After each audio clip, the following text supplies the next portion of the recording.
Hello, and welcome to the eTech podcast with me, your host, Ryan Maughan. I have been involved in the development of electrified vehicles and machines since 2005 as an engineer and a business leader. This podcast is the product of my passion for electric and autonomous vehicle technology.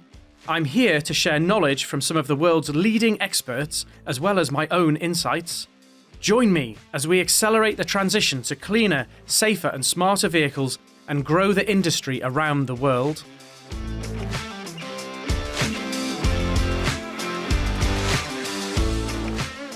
For today's show, we've got a really exciting episode lined up for you. And I know I always say it's a really exciting episode, but today I really mean it. We have got Eva Hakansson and Bill Dubé from the GreenEnvy team. So world record breaking, motorcycling, daredevil, speed demons, all the way from Auckland in New Zealand. And they've agreed to come on the show for a second time, so you can see how crazy they are, to talk about where they got to and what they're up to with the GreenEnvy world record motorcycle program that they've been working on. So welcome to the show, Eva and Bill. Thank you. It's our pleasure. Indeed. Yes. Great. Okay, thanks for joining us. So we've been having a really long conversation before I started recording here about all the kind of crazy stuff going on in the world at the moment. And Eva and Bill are basically locked up in their apartment in Auckland in New Zealand. And if I remember rightly, you basically had to kind of abort the land speed record attempt. Just. So if it had been a week earlier, it would have happened. So we were all set already in Australia with a bike, a container, a full sea container with support equipment, ready to go. And the world came to a screeching halt. While we were about to do this, so it all kind of like this slow motion train wreck. As we were about to try to leave, oh no, can't do that.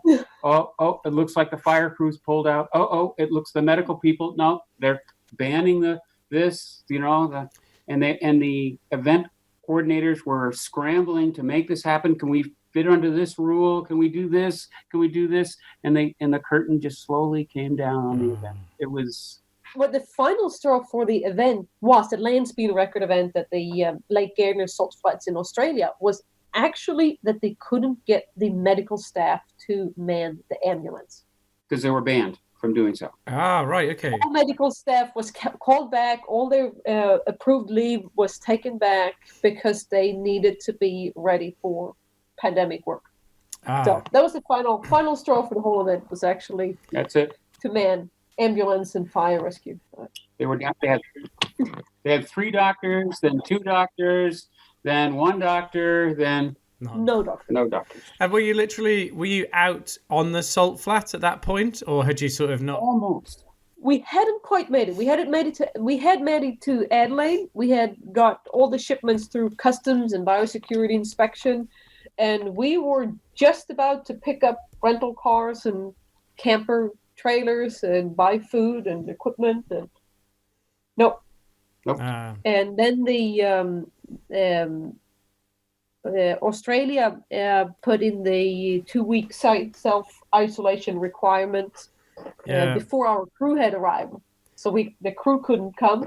Yeah. Because if they'd come, they would have been isolated for 2 weeks and missed the event. So if everything had happened a week earlier, it would have been a go. But oh well, it is what it is. So that's kind of how we've ended up here. And I guess... So as I mentioned at the start, people could look back in the podcast library that we've got, and you'd see that we spoke to Eva and Bill. It feels like a long time ago now, so probably a year ago, something like that, when you were just at the beginnings of the GreenEnvy journey. So just... let's assume that people don't know what you were doing. So what is GreenEnvy and what were you up to? Why were you out in Australia trying to get out to a piece of baked hard salt flat? So the GreenEnvy is a rule technically a motorcycle. Yeah. If you were to see it, you wouldn't believe it's a motorcycle because it looks more like an airplane or a spaceship. Yeah, I'd agree with that. Yeah. But it's classified as a motorcycle because it only has 3 wheels, and that's what makes it a motorcycle. But it's 7 meters long. Yeah. It's 1,200 kilograms heavy. It is no small machine. Yeah. Fully Wow. enclosed looks basically like a dark green airplane. And on one side, it has what looks like a wing, which is a sidecar wheel, which makes it a sidecar motorcycle. On the inside, it is jam-packed with a gigantic powertrain. Thank you very much. Thank you very much. Because we are running the Avid motors, two of the Evo AFM 240 motors. Yeah. And all together, the whole powertrain with A123 batteries and Cascadia motion controllers produces just shy of 1,000 horsepower. Fully electric, of course. Fully electric, absolutely. I mean, of course. Sorry, that's well, of course it is. I mean, what else would you want to do? And it's built purely to go very, very fast in a straight line and to set speed records. And the design speed is 400 miles per hour. Or if you are a metric listener, that is about 650 kilometers per hour. That's pretty fast. That's pretty fast. That is actually faster than anyone has ever gone with a motorcycle. Of any kind of fuel type, so petrol or... Yes. So the current overall motorcycle record is right now sitting at 376 miles per hour. Oh, wow. So that's what we are out to beat. Yes. So you're going for the overall record, not just the electrically powered record. So the electrically powered record for motorcycles we already hold with our with a predecessor Killajoule, which also runs an Avid Evo motor. That's a coincidence. Hey.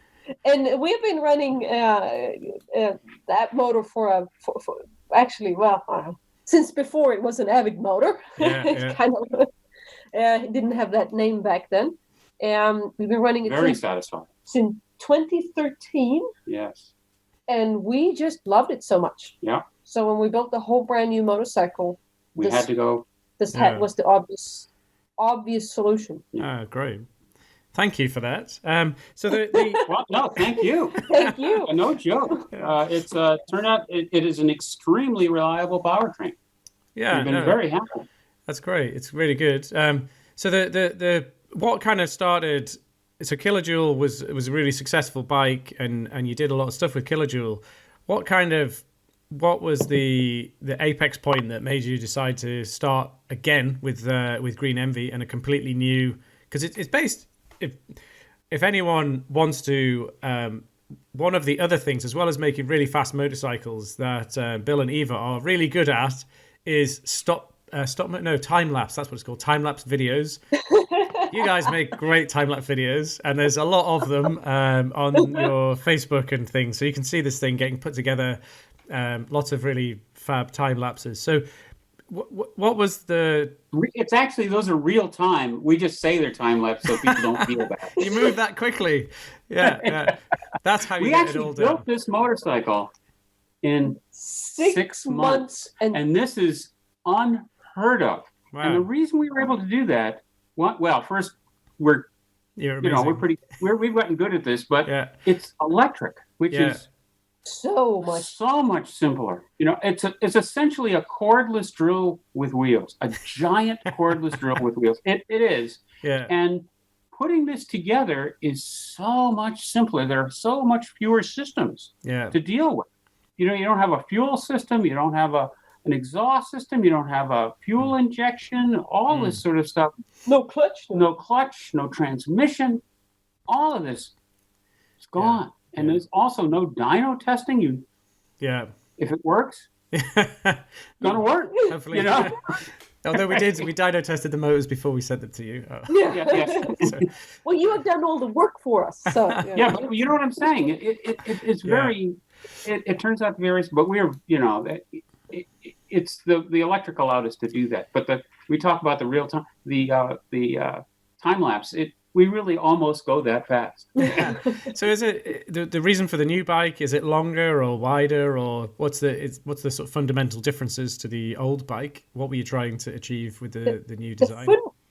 The fundamental difference is that it is better in almost every aspect. We made improvements. Right. So we learned a lot. So when we built the Killajoule, we started it's spring break 2010 is when we cut the very first tubes. Right. We had never been to Bonneville. We had never seen a streamliner motorcycle in person. Right. We just decided that we wanted to be the fastest in the world, and the only way to go really fast is with a streamliner motorcycle, because you have to be totally enclosed. Yeah. Otherwise, you can't get the sufficiently low aero drag. Yeah. So we basically just looked up online all the pictures we could find, and Okay. took the pieces we liked, and then we drafted up a design and built it. Okay. Yeah. So And then it was a work in progress for about 9 years, and it was lots of things. We were kind of tired of all the mistakes we had made along the Living with them. Yeah. living with all the mistakes. It wasn't straight. That was one of the mistakes we The frame wasn't. didn't. The bike wasn't straight. We didn't realize the importance of keeping everything perfectly aligned. And when you weld things just Move. twist and turn, and Yeah. that's what they do. Unless you take extreme care of keeping everything straight, after years of alterations, something looks like a banana or an S or something. And that was an annoyance, because there was nothing you could measure as a datum anymore. Right. So that was one part. Another important thing was the corrosion. So 10 years of salt racing, and we hadn't realized when we built the Killajoule that when you race on salt gets in everywhere. Right. Absolutely. In sealed capsules. Yeah, you open up a sealed container somewhere, and then closure, there's salt inside. How did it get in here? How did it do this? It kind of gets in as a fine dust. And then it Okay. absorbs water from the atmosphere, and then everything corrodes. And the frame corrodes from the inside out. Yeah. We kind of took things apart basically we kind of cannibalized in a way some small parts. So we knew there was corrosion, and we thought, we need time for something new before something significantly breaks. Yeah. And you don't want it to break when you're doing 400 miles an Well, hour. we took parts of the parachute system off the tail, and we had the tail off and upside down, and Eva poked a screwdriver through the mount for the tail. Right through the 2mm steel. Yeah. I saw a little spot in paint, and I started scratching it. And it went through. The screwdriver went through. Yeah. So it was more than time. There was also improvements in safety we wanted to make. One of the big things we have done, we have made the frame at a larger dimension than what is required For a motorcycle. Okay. Yeah. And we have increased headspace, which turns out to be a very important thing in a fast vehicle. Okay. Up and down. So if you were to turn upside down, there's room for your body and your head to move in that direction, your belts to stretch, Right. and everything, so that you don't crush your head or your spine or any of that. On the inside of the roll cage. Yeah, which has been attributed to some number of accidents. So Right. Okay. But it's a tough decision to make, because you increase aero drag. your whole vehicle with, say, 50 millimeters. That's a lot of aero drag, and it's a lot of horsepower you have to add to make up to that. Which is up to you guys. Right. Okay. I hadn't really thought about. Yeah, of course, because even though it's a slippery shape, you're sort of effectively increasing the cross-sectional area. If you. Yep. Yes. How large a hole you have to push in the air. I remember last time we talked, you said one of your sort of secret weapons basically was the fact that Eva's the pilot. So you're narrow. You have narrow shoulders compared to your typical bloke. So you can slip through the air a bit easier. Yeah. So okay, you've made Sorry, go on. Yeah, so we have kind of sacrificed a bit of that small footprint for increased safety. But we just had to do it. But with that also comes, of course, as the cockpit grows, so does the compartment for the motors and powertrain. And the batteries and everything. Okay. So we have a whole lot more space now for batteries. Yeah, for 4 controllers. Yeah. Okay. Yeah. Right. So there's basically fundamental kind of rewrite based on all the experiences from the past bike, and because there's no, I don't know. Well, I'm saying it. You could, the first bike was built on the kind of trial and error, I guess, and what you could learn on the internet. There's no book, is there, for how to build a really fast motorbike? It's you kind of you basically have to make it up as you go along with your engineering smarts to put into it. That's correct. We have been thinking about writing the book, but there are only so many hours in a day, unfortunately. We are in lockdown. Yeah, you should give it But a it go. is, there is no book. There are some little articles here and there, and people put blogs and pictures. Yeah. We actually have, during lockdown, we have a whole different project that we're working on. And it's related. So what we do one of the things we do for GreenEnvy is that we 3D print a lot of parts.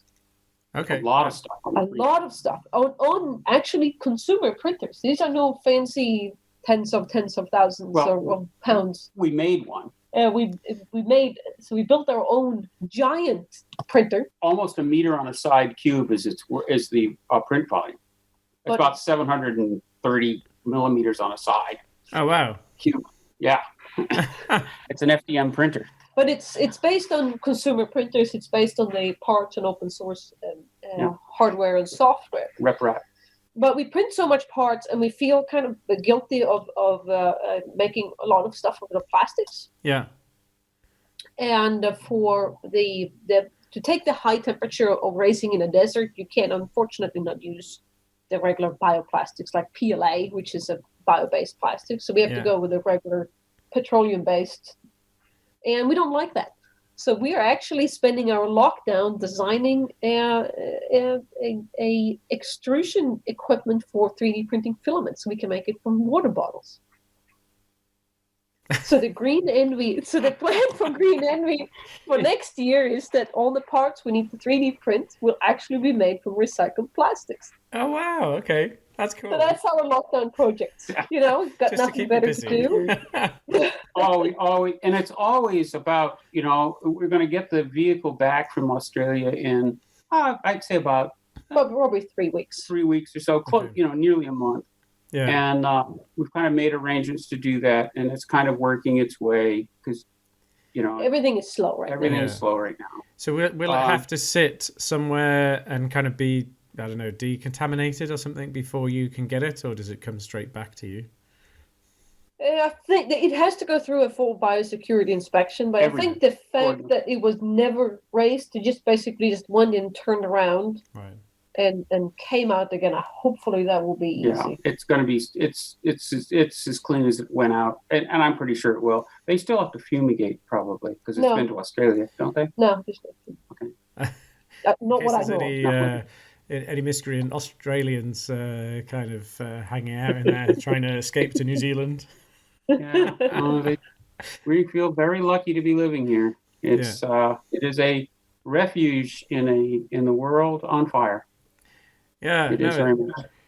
Yeah, we were talking before, just so people know, we were talking about this for quite a while before the podcast started, and Bill and Eva are very satisfied with the situation in New Zealand at the moment, and it's all the kind of trouble that everywhere else is facing. They seem to be doing very well over there, as well as one can do.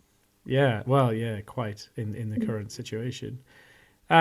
So on GreenEnvy, I know you've got some really special features in the design, and something that I've seen you do quite a lot of work with on the videos and such like is the wheels. So yeah. What tell us about the wheels, because they are they're pretty special, aren't they? So we are literally reinventing the wheel. That's the summary. That's the short story. The long story is that even if the GreenEnvy is from a motorcycle perspective a monster with 7 meters long and 1,200 kilograms heavy, in the world of land speed racing, it's a very small vehicle. Right.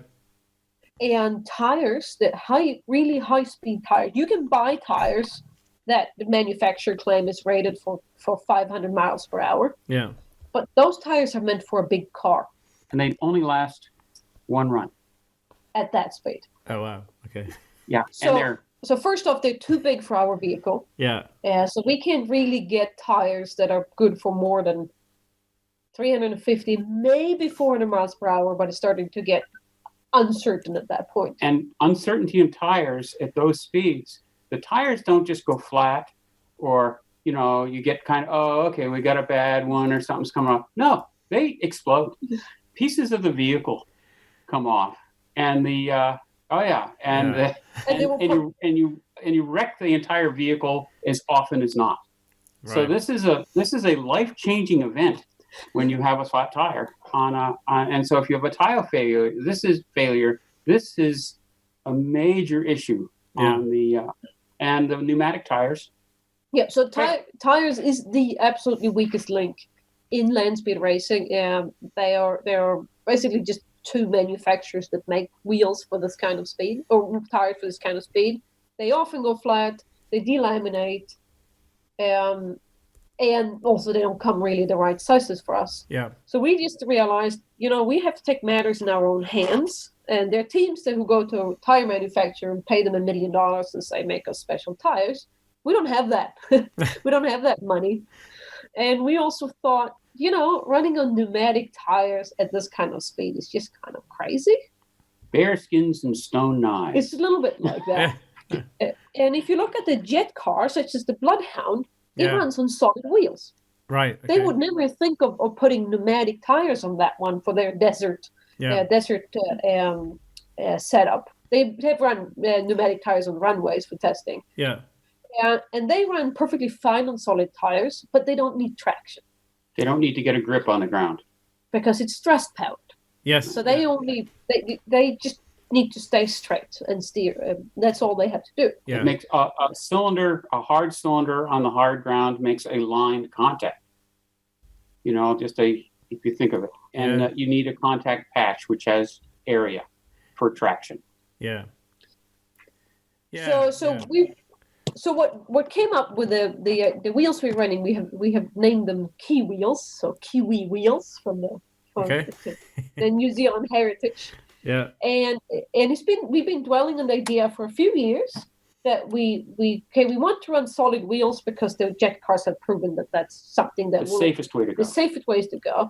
But at the same time, we need a rubber contact patch to get grip. Has to be compliant. Has to get make a contact patch to get the sufficient grip. And we are transmitting 1,000 horsepower through a contact patch that is probably smaller than the size of your palm of your hands. So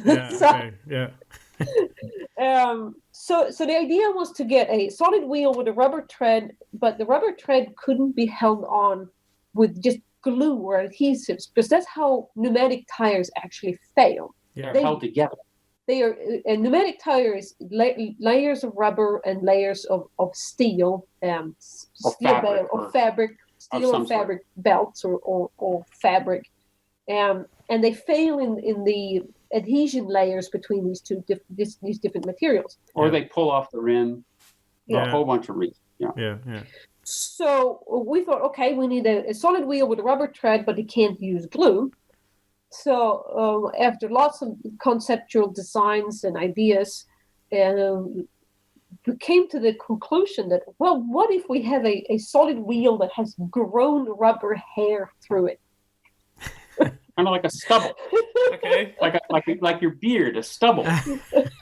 So what this wheel ended up being is actually what looks like a big rim. Right.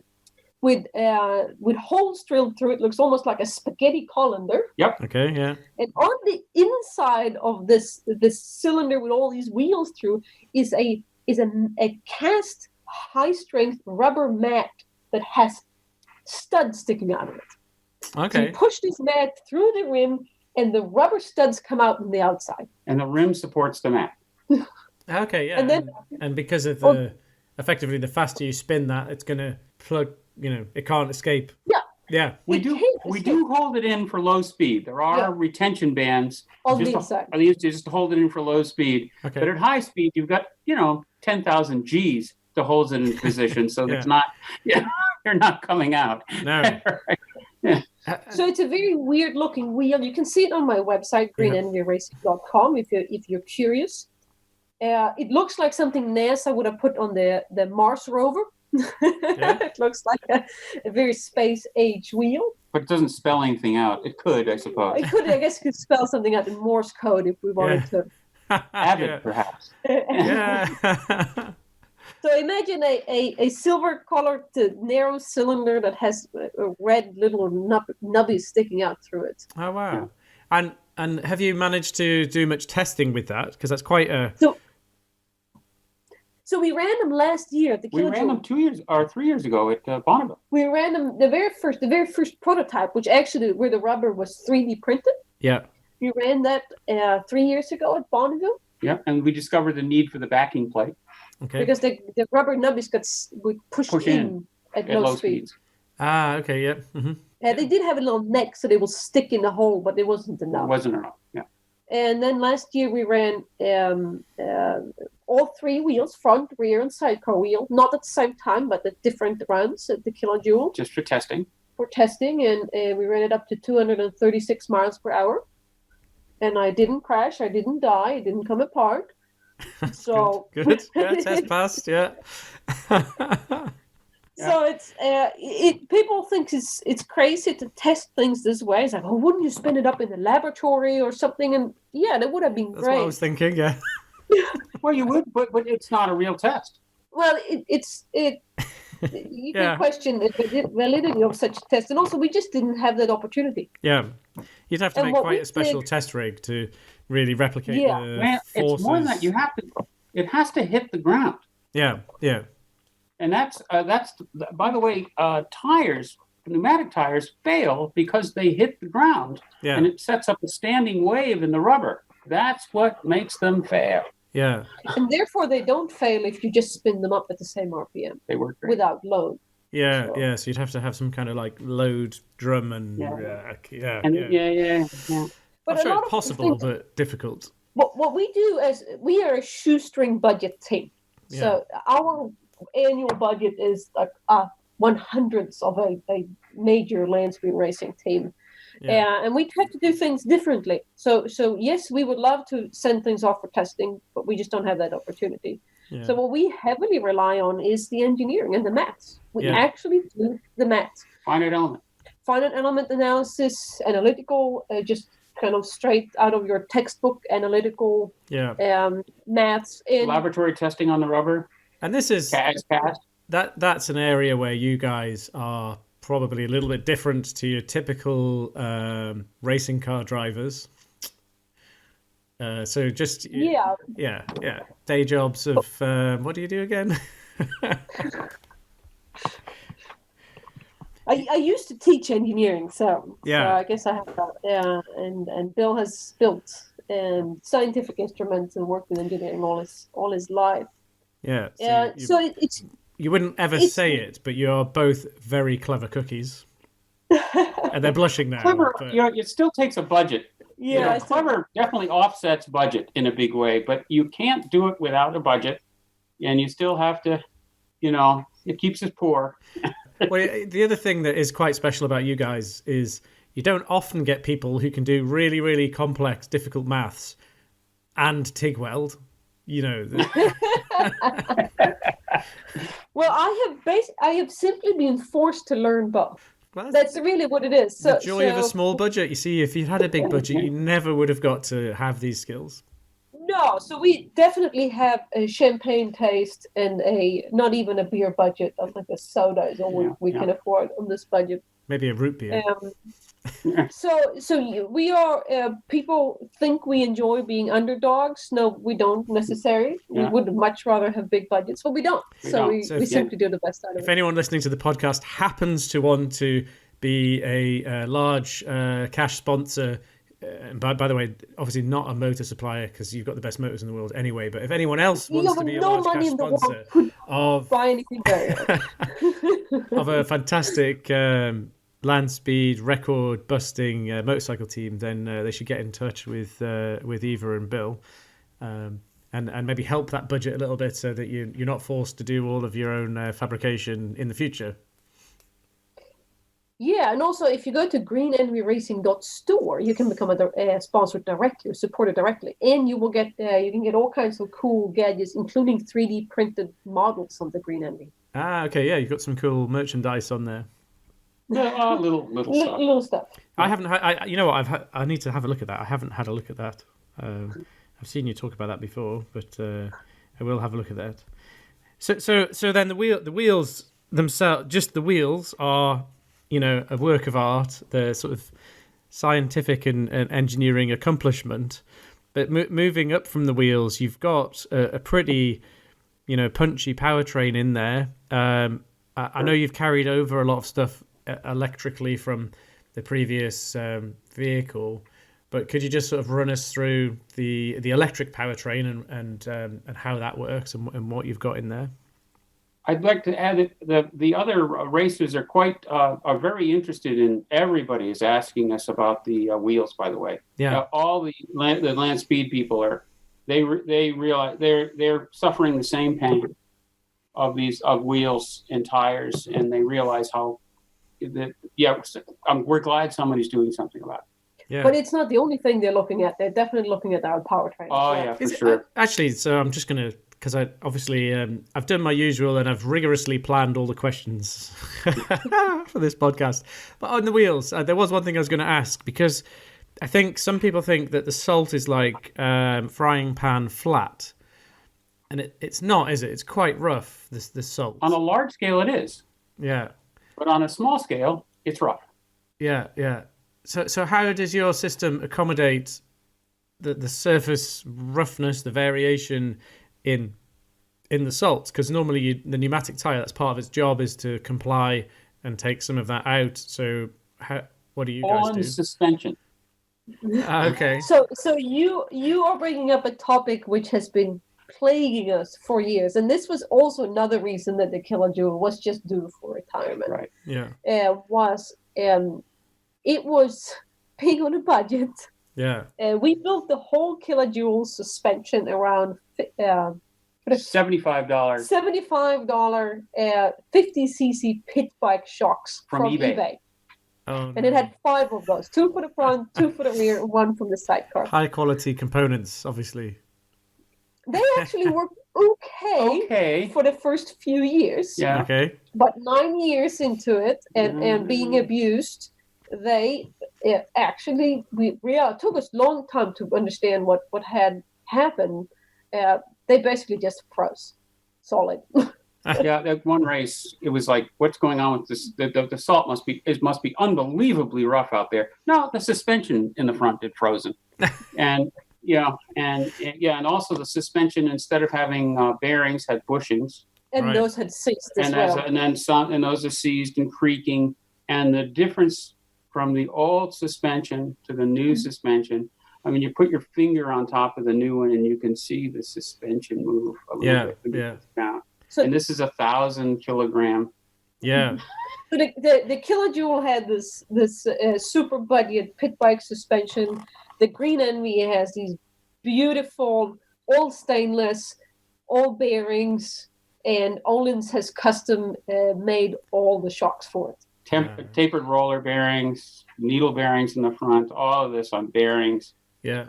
So we have gone from the absolutely lowest possible end to the absolutely highest and best.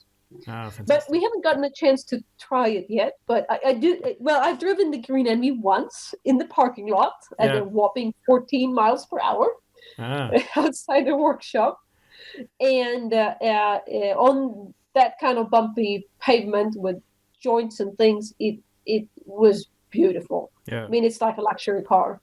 And the Killajoule usually typically just bounced over every little rock, and so I think it should be much better. It's important to have good suspension, especially in the rear wheel, so that it will grip the pavement, the salt, because you have to be in contact with the ground, because otherwise, to get traction. Otherwise, the wheel spends too much time in the air. If the traction is not optimized. But you also hit the exact point and the main problem we had in the Killajoule last year, and that's the reason we didn't run all 3 key wheels at the same time, is that with that crappy suspension, it turns out we were really relying on the suspension in the springiness of a pneumatic tire. Yeah. And that had saved us for years of racing. Mm-hmm. We took that away. Thanks just was shaking like crazy. Yeah, it was. Yeah, other than the sidecar seemed to work all right. That one had decent suspension. That had bearings. Right. And So how on earth do you do the sort of spring damper calculations for a vehicle like like GreenEnvy, that's So Olin's did their magic. Okay, yeah. They put that into their secret formula. Here, put these shocks on. We gave them the Ah, geometry, okay. and they said, here. Yeah, yeah.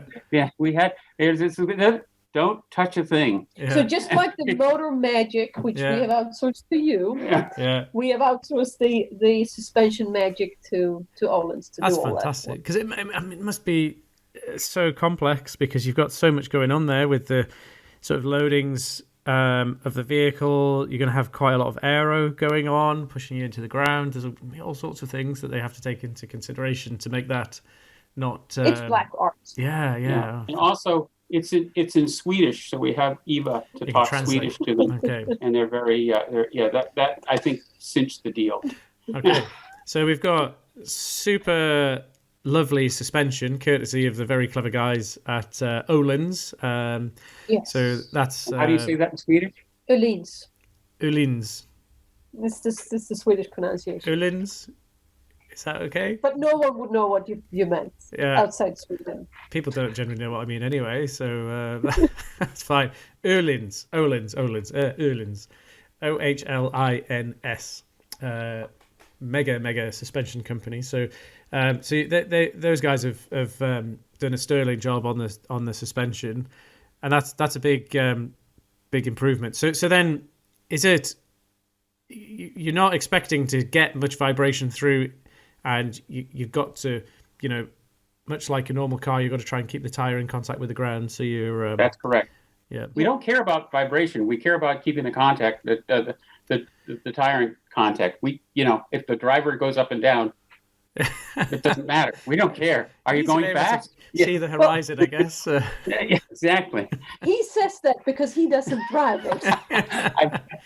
I've only been in the GreenEnvy. I've never been in the Killajoule. I don't fit. Okay, yeah. I do remember having a driver in a race car in my past life in motor racing, and it was like where we were was so rough, and the car was so badly set up. I hadn't set it up, by the way, so just got the car. That the guy's helmet was bashing off the roof of the car, and he dented the roof, and I don't even know how he could see where he was going, let alone didn't have concussion. Those things become, people don't think about it in a normal car, but in a racing car with much stiffer suspension, where you're like strapped in to the seat like concrete, you can't move. That thing is aggressively shaking you around. You're gonna, you know about it in a big way.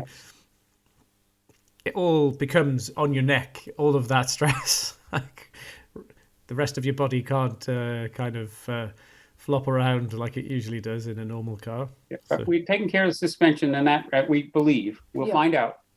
But it appears to be a dream. Yeah. On that, and it's just a matter. You have to get the power, and you have to get it to the ground, and then you just kind of hang on for it.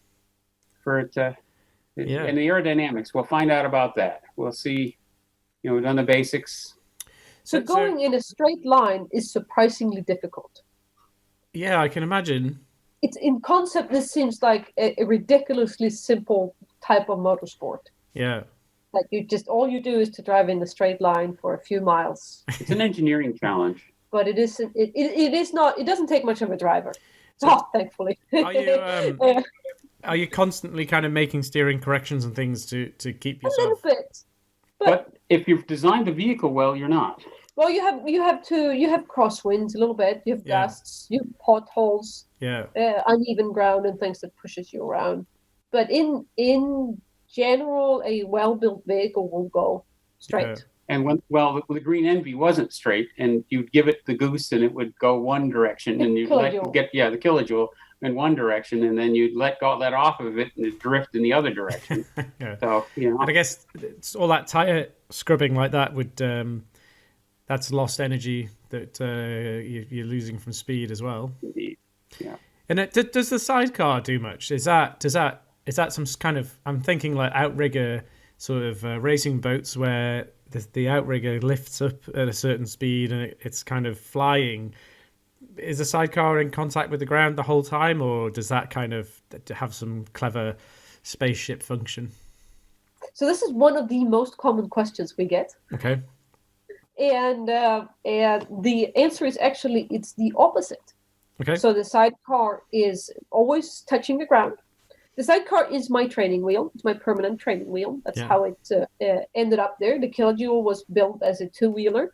I realized very, very early, like at pretty much the first test ride, that I had no business on two wheels. But I had never seen a three-wheeled streamliner because we hadn't been to Bonneville. So we built a two-wheeled streamliner, and we came to Bonneville, and then we saw the sidecar streamliners, and I said, that's the solution. We're going to build the sidecar, and it will never, ever come off. So what the sidecar does is that it takes an enclosed motorcycle where you sit inside is incredibly difficult to drive because you have no body English, you only have steering inputs, and it's quite easy to build a vehicle that absolutely cannot be driven, even by the best rider in the world can't keep its balance and upright. Yeah. But putting the wind pushes around terribly. And the wind, they're incredibly sensitive. And for wind, and it's not a matter of if they crash, it's a matter of when they crash, because they all have crashed and they all do it quite frequently. So by putting a sidecar on, you still stay in the motorcycle category where we want to be, because we like kind of the biker culture, and it has lots of benefit from a rule perspective to be in the motorcycle category, but it makes the vehicle drive like a car. Okay. So now suddenly you're driving a car and not a motorcycle, philosophically, a motorcycle. So the sidecar wheel is always on the ground. In the sidecar platform, which has to be big enough to hold an adult passenger, that's a minimum size, there is 60 kilograms of lead ballast that simulates a passenger. Oh, right, okay. So that makes sure that the vehicle can't fall over in the other direction. Okay. In addition to that, our sidecar is covered actually in a 3D printed cowling, which is an upside down wing that generates downforce. Okay, yeah. You're not allowed to build a wing anywhere else on a motorcycle. A motorcycle streamliner is not allowed to have any horizontal air force. Oh, right, okay. In the rules, the regulations forbid it. Because it's a motorcycle. The motorcycles don't have spoilers and big fins and all kinds, all these things. You can have a tail fin, that's all you're allowed. But the sidecar is a loophole in the regulations because you're required to have a sidecar, you're required to have a certain size, and you're allowed to streamline it. So that becomes a big, not quite a square meter, but close to a square meter horizontal air force that you can use to generate a tremendous amount of downforce. Okay. So we're generating about 100-something kilograms, which gives us much better traction than anybody else. Okay. And we have, for a while, it kind of passed without anybody really noticing. We're the fastest sidecar. In the world. Period. In the world. We were for a couple 3 years. And seriously. And then the sidecar people went, what? We're not the fastest anymore? Yeah, we're fine. And then it turned out, it's a long story, but he kind of figured out what we were doing. He kind of had an opportunity to hang out with us in a photo shoot. And he was looking, and we're not secretive. And he realized what was going on. And then he built a sidecar. And made a huge leap. In how fast he went. He put more than 100 miles an hour on his car. Yeah. Wow. Okay. Wow. He went from 224 to like 300 and something in 2 years. 320 miles per hour is the current race sidecar record. So. And just by adding some downforce, well, presumably not just from that, but the downforce would help. A bit more, but still, that was the major innovation, the big change to the thing. And we were the fastest sidecar for 2 or 3 years. And is that basically, that kind of tells you how important it is, because you're not going around a corner, so that downforce is only really in terms of providing traction, so keeping the driven wheel in contact with the ground, stopping it from skipping around. So that's that kind of shows how rough the surfaces that you're going over. That gives you such a big advantage. Keeps you so we found that the sidecar motorcycle was a little niche in the rules that no one had really explored, and had a lot of benefits. Wow. So you asked. So therefore we think I firmly believe that a 3-wheeled motorcycle will should be able to be faster than a two-wheeled motorcycle, because we have the stability, we have the safety, we have the downforce, which gives traction, and we have a hugely bigger window of operation. So a two-wheeled motorcycle, a streamliner motorcycle, the organizers typically don't allow them to run in more than 3 miles per hour crosswind. And the owners don't do that. And it's just shown to be crazy that they can't really handle much 3 more. miles. 3 miles per hour is basically a perfectly calm day. Yeah, that's nothing. Wow. No. And then you got to get a return run. Within 2 hours. Oh, wow. So there are teams sitting for days or weeks waiting for this perfect calm moment. Wow. Go. And then they got to turn around and come back. The place that you're running the bike, I would think you'd get a little bit of wind because you're in a big open space. So yes, you do. Yeah. So they typically run early in the morning. Wow. So when other teams are waiting, we are just running all day long. They put weather stations. Some of them put weather stations the whole length of the run to see what's going on all the way down. Ah, okay. Wow. That's amazing. It's serious business. Yeah. But you asked about the powertrain. And we So back to the powertrain. Yeah. So run us that's through. the interesting part. What have you got? So what we got? Well, we have the best motors, of course. We have the Epic. I'm blushing now. Thank you. It turns out, so the motor is one of the hardest parts in an electric race vehicle. Yeah. So people are so focused on the battery. They always ask, well, what's the battery? What's the battery? What's the battery? And the reality is that these days there are quite a few to choose from.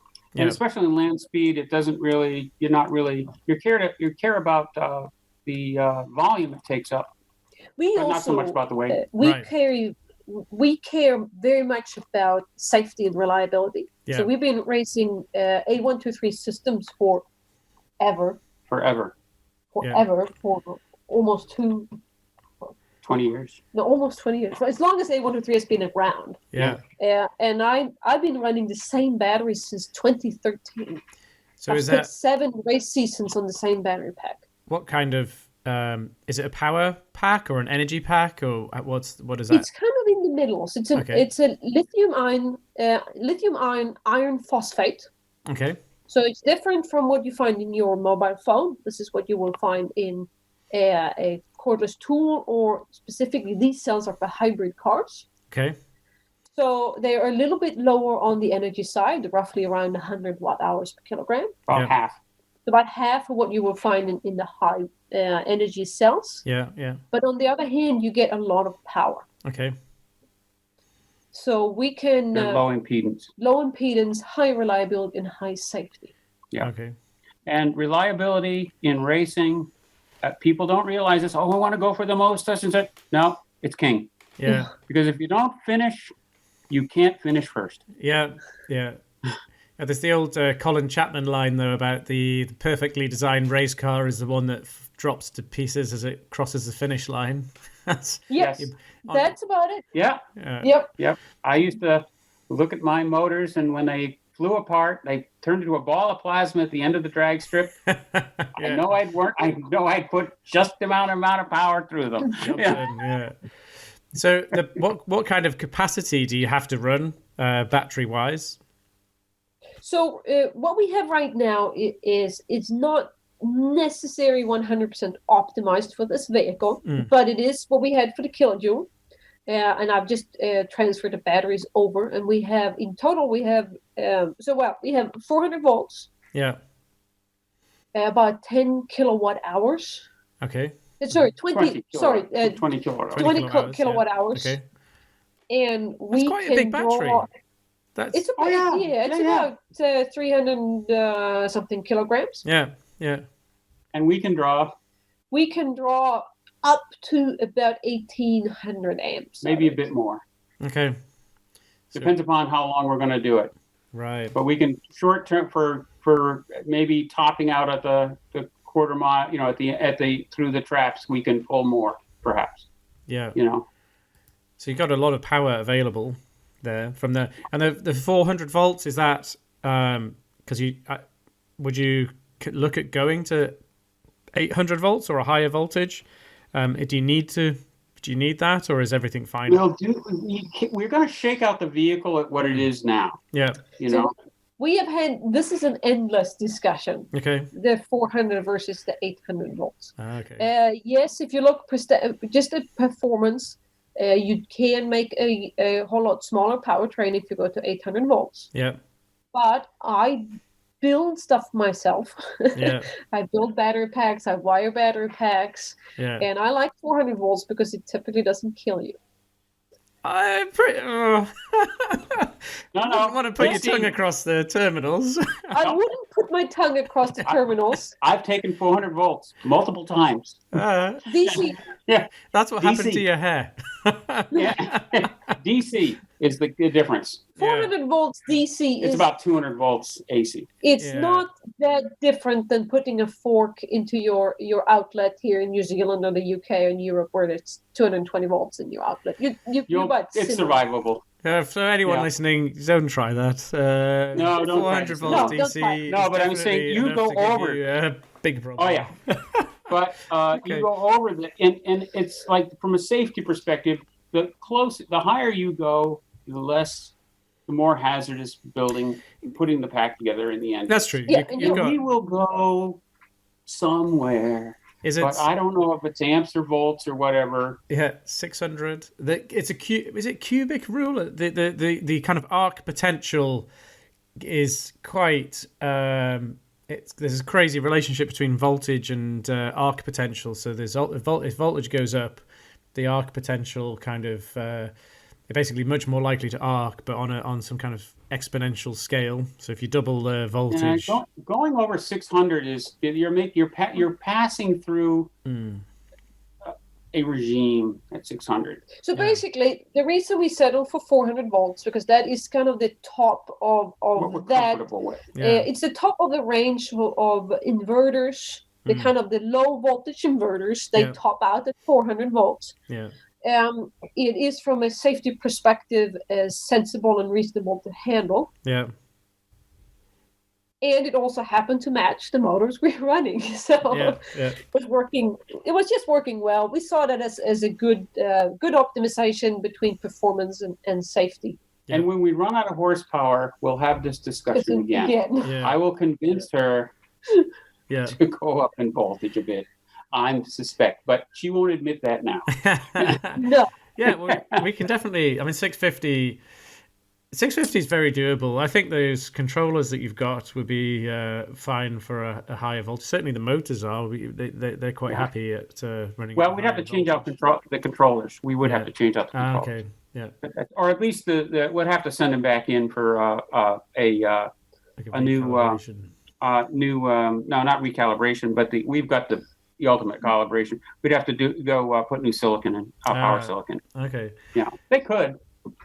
And I guess or something. If you're not overly concerned about the weight, so being able to reduce the cabling and things like that at the higher voltage, that's not all that doesn't really matter. It doesn't, and that's another interesting thing that you're bringing up, and that's about weight or mass. So in land speed racing is probably the only motorsport I can think of where mass doesn't really matter that much.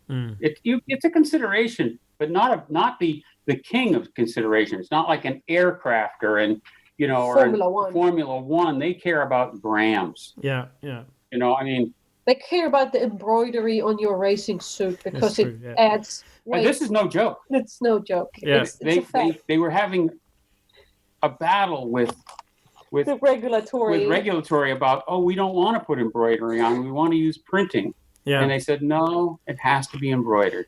So in land speed racing, mass actually gives you traction. Yeah.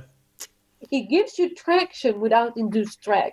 Yeah. So downforce is the universal way of generating traction, but in land speed racing, it's actually all about aerodynamics. Yeah. So many vehicles have added ballast to get more traction without inducing drag. Oh, right. Yeah, until you start getting really fast, like 500, 600 miles an hour, breaking the sound barrier, then it becomes more of a drag race. Yes. Then you're worried about accelerating to that speed in some reasonable length of time. And Okay, but we're not there yet. We're a long way off. So it is a very unique application in many ways. Do you just that's kind of sparked a question. So I've seen people doing the speed racing before, and they have a push start. Do you guys get a push start as well? We're one of the few vehicles that don't. Why would we need push start? We don't need it. You don't need a push start. I don't know anyone. Electric doesn't need a push start. So the Because reason you've got all of that push torque start, at low speed. It's the same. It's the same. Yeah. Okay, yeah. the reason you see push start, if you watch media coverage from Bonneville, you see the push start of these big streamliners. It is that if they didn't push start, it will burn out their clutch. So they can't start from a standstill because they're geared so tall. Yeah. Because the motors do not, gasoline motors do not start producing torque until about 1,000 RPM or more. Yeah. And the motors are often tuned for, 10,000, 12, something RPM or 7,000, huge numbers of RPM. Yeah. And you've got to match that gear train to that RPM. Yeah. And this becomes the transmissions and drivetrain are a major headache. So I drive to the starting line, which is nobody does that. The old streamliner. You don't need a strong pit crew to push you around. Yeah. No. I drive to the starting line, and the GreenEnvy and as well as the Killajoule have reverse. Yeah, I can parallel park. You can go backwards. Yeah, and people are, what? They start. Oh well, you can turn around over there. That's okay. Oh no, I'll just you back and forth. Yes. So if I had known how to parallel park, I could have parallel parked, but I'm pretty crappy at parallel parking. So. Yeah. But it's and that's one of these quirky things about electric powertrains is that it generates the same amount of horsepower in reverse as it does forward. The motor doesn't care. Yeah. Which direction it's spinning. It's just a switch on the dashboard. Yeah. Forward or reverse. We have a car in our workshop at the moment, which is a prototype electric vehicle that uses Evo motors, and that in the past was used for a brilliant PR stunt where it was driven in reverse up the Goodwood hill climb. Pretty good driving. It's on YouTube if anyone wants to look that one up. But all right, we have to look that up. Yeah, we've been joking we should do a reverse speed record, but visibility will be interesting, and the aerodynamics will certainly be interesting. Yeah, a little bit challenging going back. I don't know how you get the chute. You'd have to spin it to put the chutes out. Yeah. The vehicle is really designed to go nose first. J turn at 400 miles an hour. So the aerodynamics you mentioned there, you mentioned a few times, aero is like the big thing. Aero is a big thing. It is. How did you do the design for the bodywork? That's a good question. It's kind of it's a bit of a patchwork of analysis of the original design. The start out of the design was in design foil. Right. Used an NACA. I just picked the proper one that would cover all the components. Okay. An NACA NACA airfoil. Okay. Yeah. The body is that. And we wanted to go, instead of over and above the body, it turns out you really don't want to do that. You want to go around the body with the air. Okay. So it acts like a sideways wing. Yeah. That's important because you don't want to push air underneath the vehicle. No, right. Well, it's just a mess underneath the vehicle. You mentioned before about you're not allowed to do downforce on the main body. Does anyone check that? Is that you can see it? Okay. You can't. The body can create downforce, but you're not allowed to add horizontal wings. Right. Okay.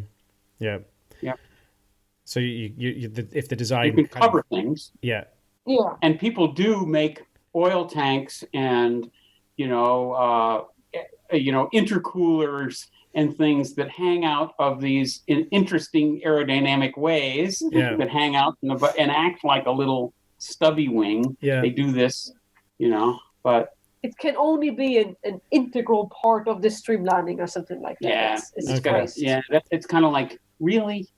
Really? So we have the early concept was based on known mathematical airfoils. Right. Yeah. And then that was kind of turned into reality by a good friend. Well, turned out it was the very first Killajoule. There are some embarrassing photos from the very first year we were at Bonneville. It had a round nose that I laid up on a Pilates ball. Because it needed a nose. And she Hang did on, the fiberglass hang on. on a Pilates ball. Yes. I bought a Pilates ball and I I thought laid I up a misheard nose. you there.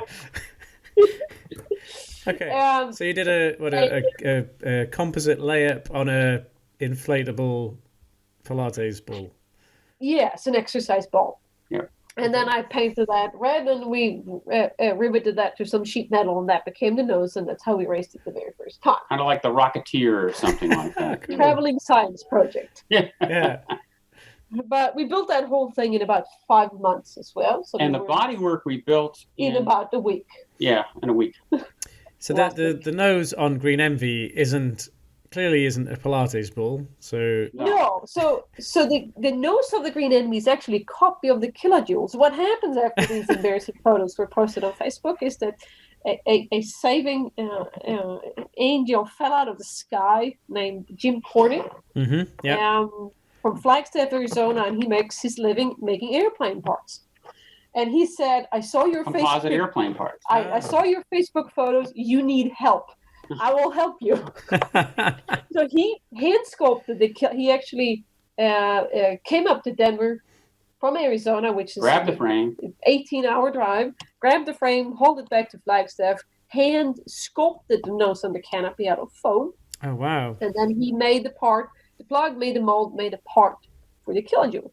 Wow. And it's absolutely gorgeous, and that's what makes it look so good. Right. And then we matched that with a single curved sheet metal, which starts just right behind the nose, Yeah. goes all the way to the tail. And we built it like an aluminum airplane. Oh wow. Okay. For the GreenEnvy, we convinced... By the way, that's painted, by the way. It comes painted. It's pre-painted sheet metal. Comes wow. red or green. Well, yeah, it comes in many colors. But But it comes with the color baked on. It's really, really good stuff as far as it takes trailer rash pretty well. It does pretty good. Yeah. So he came from the airplane side and sculpted up his nose based on principles of airplanes and airplane aerodynamics. Yeah. And also the sidecar And the wheel. sidecar wheel cowling. Then for the GreenEnvy, we convinced Jim to make us a copy in the same mold. He still had a mold. Oh, So brilliant. he made us a copy and then gave us in molds as well, mostly because I think he wanted the storage space. So the GreenEnvy has a Killajoule nose copy, but the canopy didn't fit Right. because we had significantly increased size for added safety. So we had a volunteer crew member here in New Zealand, Steve Lovell, who in a weak moment offered to make us a canopy. So he is a racer himself, but funny enough, he races a car that has neither an engine nor a motor. He's a gravity car racer. Oh wow. Okay. He basically sits in a grocery cart and let's go down a giant mountain. And, but he has a very nice composite race vehicle, holds the New Zealand record, and I think he's second in the world or something in the gravity race. Oh, Yeah. wow. By the way, the interesting thing about gravity racing, this is an interesting little fact. You have to go. You can't set a record if you crash. You have to come to a safe stop. Yeah, because people would go as fast as they could, and whatever happens after the, And no. So you need brakes. No, if you crash, it doesn't count. Gravity racing is nuts. That's a particular motorsport niche. Well, not motorsport. It's a what would you call it? Yeah, car sport. I guess. I guess whatever. Yeah. Yeah. I'm confused in terms of what it even is, but it's basically people that do that are absolute head cases, in my opinion, even more so than normal. But they're good at making. That describes our crew. Yeah. Otherwise, they wouldn't be on our crew either. Yeah, perfect qualification to be on the GreenEnvy team. Yeah. Okay. So Steve Lovell hand sculpted the canopy for the GreenEnvy and made that composite part too. And he probably regrets that deeply. Oh yeah, volunteering. Well, I can make that for you. Oh, I bet he just rues the day. Yeah, so he spent all Christmas building this part remotely. Wow. Yeah, he was in the South Island at the time, so that was. I wouldn't have anything else to do, would he? So No, absolutely. And then again, what we did is that we made all the rest of the bodywork from single curved sheet metal. So from the nose and back, it is what I call a toothpaste tube. Right. And it's built with. Do you deform that over the frame, or do you have to kind of roll it, or so you just literally over your knee? You basically form it over your knee. Okay.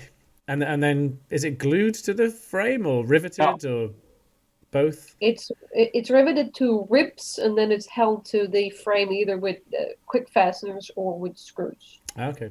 Quarter turn fasteners or screws. The parts we need to take off regularly are quarter turn fasteners. Right. And the parts we don't need to take off very regularly are screws. And we have a band that runs the center line of the kind of a watermark over the center of the vehicle, like a waistline of the vehicle. Yeah. And that's and all the bodywork meets there and is hung on to that. Okay. You can imagine. So then the outside profile, I guess it's completely flush. There's no sort of exposed lumps and bumps, or do the rivets? We try to keep those down. We try to keep down. Yes. Okay. Yes. There are a few. So what the GreenEnvy has, which is not necessarily the best from an aerodynamic perspective, that it has a midsection that is basically straight. It's kind of a squashed cylinder. Okay. Kind of like a tube on a commercial jet. Yeah, commercial jet where the midsection is parallel. Just a tube. Just a tube. So that is not 100% best from an aerodynamic perspective. But it's not bad. It's okay, and also gave us a lot of room for the powertrain. Right. Okay. And that was one of the main the main priorities was cockpit space for added safety, and then to make the powertrain bay as big as we possibly could for all future possible powertrains we would maybe want to put in. We'd like to make it kind of planning for future iterations. Yeah. Brilliant. Power improvements. And we never get around to talk about the powertrain. But I would just say a few more things about it. So the batteries are from A123 Systems. The motors are from Avid.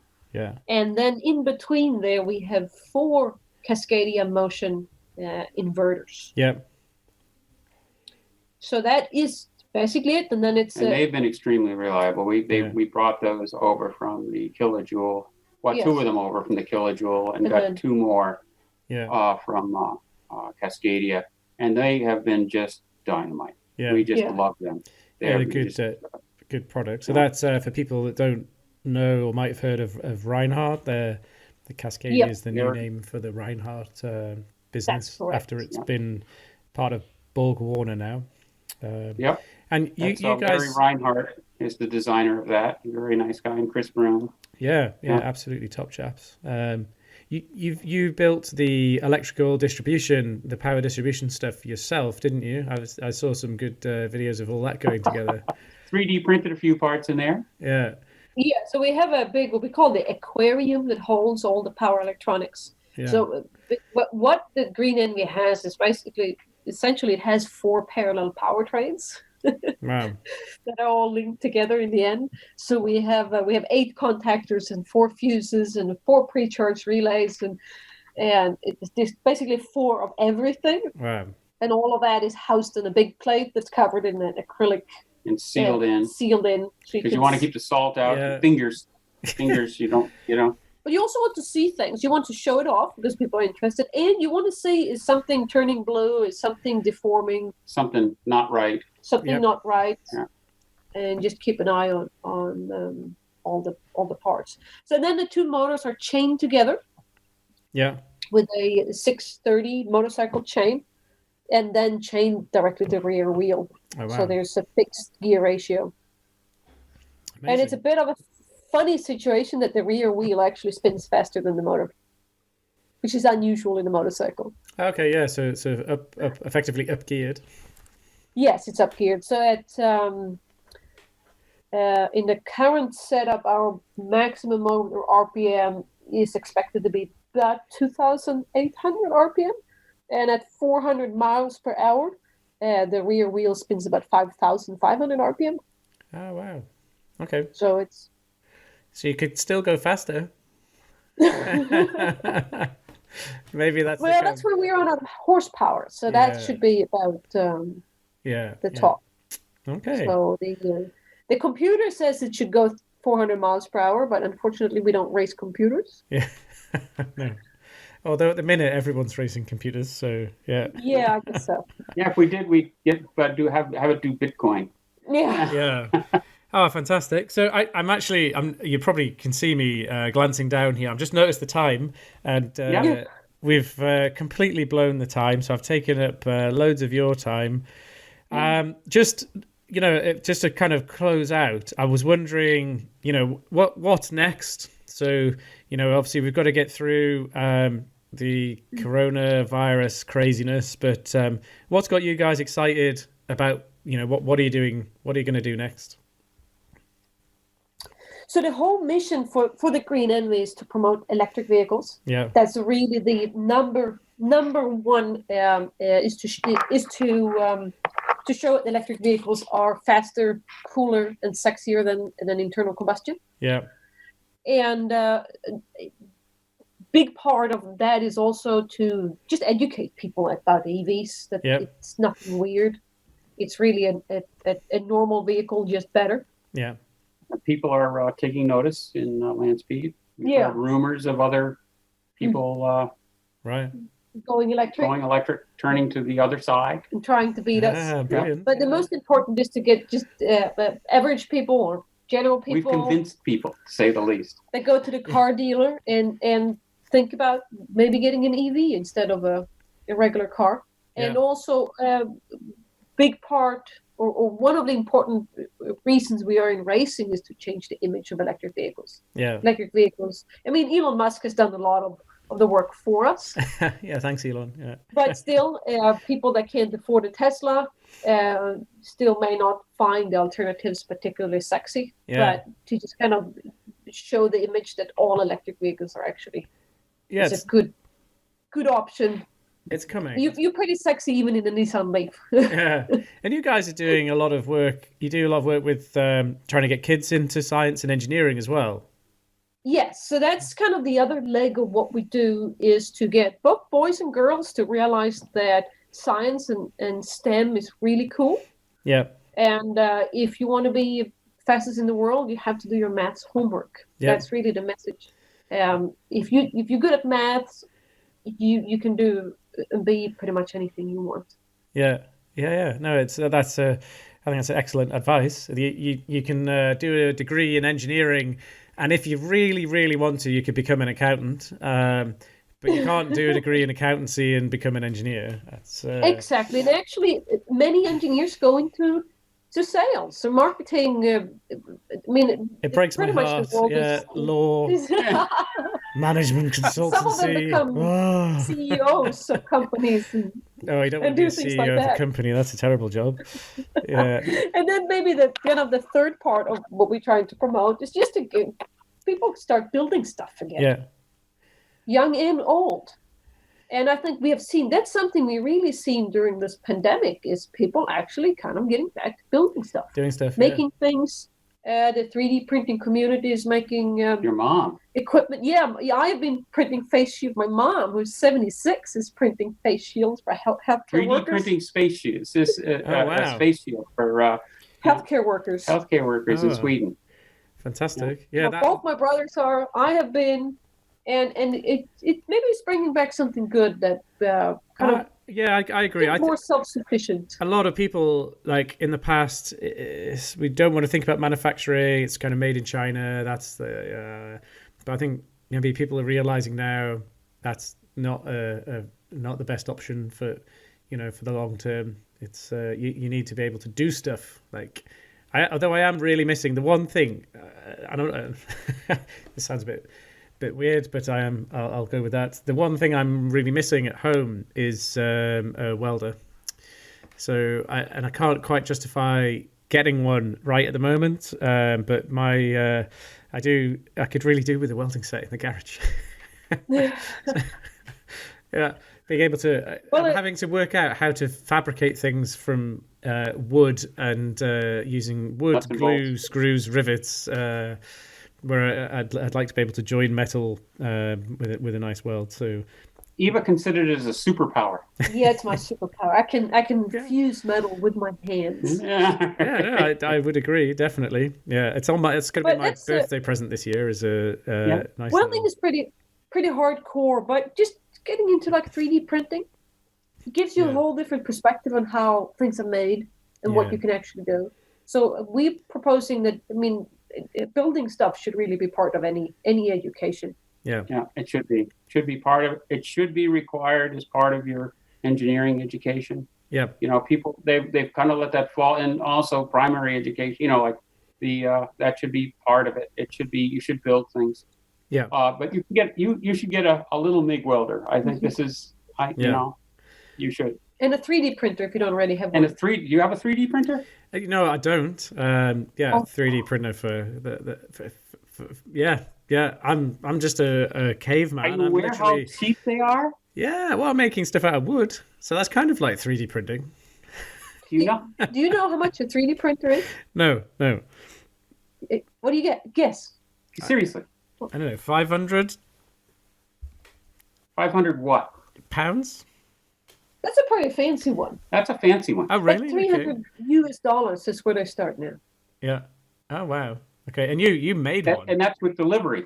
Okay. With including shipping.